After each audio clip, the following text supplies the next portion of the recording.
भगवानपुरा गांव में साधना की नई नई शादी हुई थी। भगवानपुरा बहुत ही सुंदर गांव था। साधना अपनी सास से बोलती है, माँ जी, मुझे सोच के लिए जाना है। मेरे को बहुत तगड़ा वाला प्रेशर आ रहा है।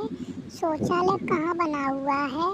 मैंने तो सारे घर में ढूंढ लिया माँ जी, पर मुझे तो कहीं शौचालय नहीं दिख रहा है। बताओ माँ जी, मेरा तो बिल्कुल प्रेशर निकला जा रहा है माँ जी। ए बहू रानी, हमारे यहाँ घर में शौचालय नहीं होता। हम सभी लोग नदी पर शौच के लिए जाते हैं। मैं तुमको भी वहीं ले चलती हूँ। हमारे यहाँ सभी गांव की औरतें नदी पर शौच के लिए जाती हैं। घर में तो शौचालय बनवाना बीमारी का खजाना होता है। चल, मैं तुझे नदी पर ले चलती हूँ। साधना की सासू माँ साधना को लेकर नदी पर चल देती है। साधना सोचती है, हे भगवान, मुझे कहाँ फंसा दिया। इस घर में तो शौचालय ही नहीं है। शौच के लिए नदी पर जाना पड़ता है। कितनी गंदी बात है खुले में शौच करना। माँ जी, खुले में शौच नहीं करना चाहिए। खुले में शौच करने से गंदगी फैलती है। नदी का सारा पानी गंदा होता है। डेंगू मलेरिया जैसी बीमारी फैलती है। हमको घर में ही शौचालय बनवाना चाहिए। समय बदल गया है माँ जी, आप किस सोच में जी रही हो? कुछ तो समझो माँ जी। पता नहीं इस गांव के सारे लोग इतने मूर्ख क्यों हैं। घर में शौचालय क्यों नहीं बनवाते? नदी के किनारे सभी लोग शौचालय करने क्यों जाते हैं? नदी के पानी को गंदा कर रहे हैं, सारा प्रदूषण खराब कर रहे हैं, जिससे बीमारियां फैलती रहती हैं। गांव का पूरा माहौल खराब करके रख दिया। आज मैं इनसे बात करती हूँ। सुनो जी, मुझे नदी पर शौच के लिए नहीं जाना। आप घर में ही शौचालय बनवा दो। नदी पर शौच करने से माहौल खराब होता है, वातावरण खराब होता है, बीमारियां फैलती हैं। तुम किस माहौल में जी रहे हो? तो हर घर शौचालय होना चाहिए। ए भाग्यवान, तुम ये क्या कह रही हो? गांव के सभी लोग नदी पर ही जाते हैं, उसके किनारे किनारे सभी कर आते हैं। इसमें क्या माहौल खराब होता है? शुद्ध वातावरण मिलता है। सब काम चंगे हैं हमारे तो।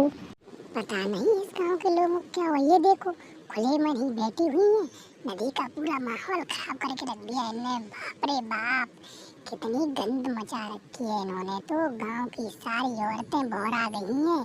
किसी को दिमाग ही नहीं है कि खुले में शौच नहीं करना चाहिए। सभी लोग नदी के किनारे शौच करते हुए मिलते हैं। मैं इस गांव में शौचालय बनवा कर ही मानूंगी। मैं किसी को नदी के किनारे शौच के लिए नहीं आने दूंगी।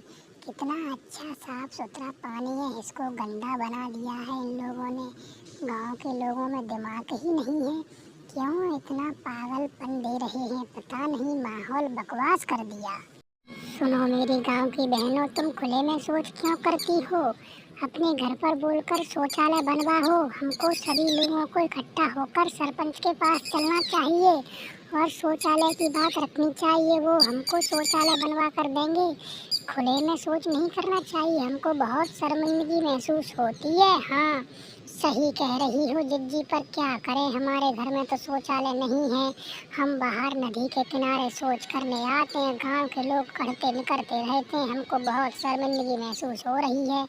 तुम सही कह रही हो, हम सभी मिलकर सरपंच के पास चलते हैं। माँ जी, हमने गांव की सभी औरतों ने मिलकर प्लान बनाया है कि हम सभी इकट्ठा होकर सरपंच के पास जाएंगे और शौचालय की बात रखेंगे। अब हम नदी के किनारे शौच करने नहीं जाएंगे, हम घर पर ही शौचालय बनवाएंगे। माहौल बहुत खराब हो रहा है, हमको बहुत शर्मिंदगी महसूस होती है माँ जी।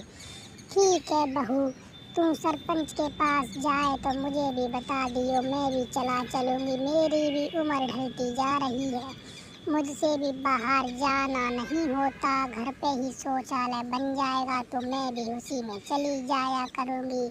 बेटे से भी बोल दूँगी, वो भी हमारे साथ चलेगा। सब एक का साथ देंगे तभी जाकर शौचालय बनेगा, नहीं तो सरपंच सुनेगा नहीं। गांव की सारी औरतें इकट्ठी होकर सरपंच के पास पहुंच जाती हैं और सरपंच को सारी बात बताती हैं। सरपंच राजी हो जाता है और हर घर शौचालय बनवाने का वादा कर देता है। कल से ही काम शुरू करवाने का। देख लिया, तुमने मेरा साथ दिया तो सभी गांव की औरतों ने मिलकर अपना लक्ष्य पूरा कर लिया। अब हम कभी खुले में शौच नहीं करेंगे, घर पर ही शौचालय बनेगा, उसमें ही शौच करेंगे। वातावरण शुद्ध होगा, बीमारी से बचे रहेंगे और हमको कभी अपनी शर्मिंदगी महसूस नहीं करनी पड़ेगी। अभी आते आते लोगों को देखकर शर्मिंदा होना पड़ता है। हाँ जिज्जी, तुम सही कह रही हो। अगर तुम इस गांव में ना आती तो हमारी जिंदगी तो खुले में ही शौच करते करते जाती। नदी को गंदा कर रहे थे, अब नदी का पानी भी स्वच्छ और स्वस्थ पीने योग्य हो जाएगा मेरी जिज्जी। तुम तो मेरी हीरा बहू है। तूने इस गांव में आकर रौनक ही बदल दी, सबको खुले में शौच करने से बचा लिया। अब तो सारी तरफ तेरी ही चर्चा हो रही है, कह रही है साधना बहू ने तो गजब ढा दिया, सारी गांव की औरतों को खुले में जाने से और शर्मिंदा होने से बचा लिया। तुम तो मेरी बहुत प्यारी बहू हो।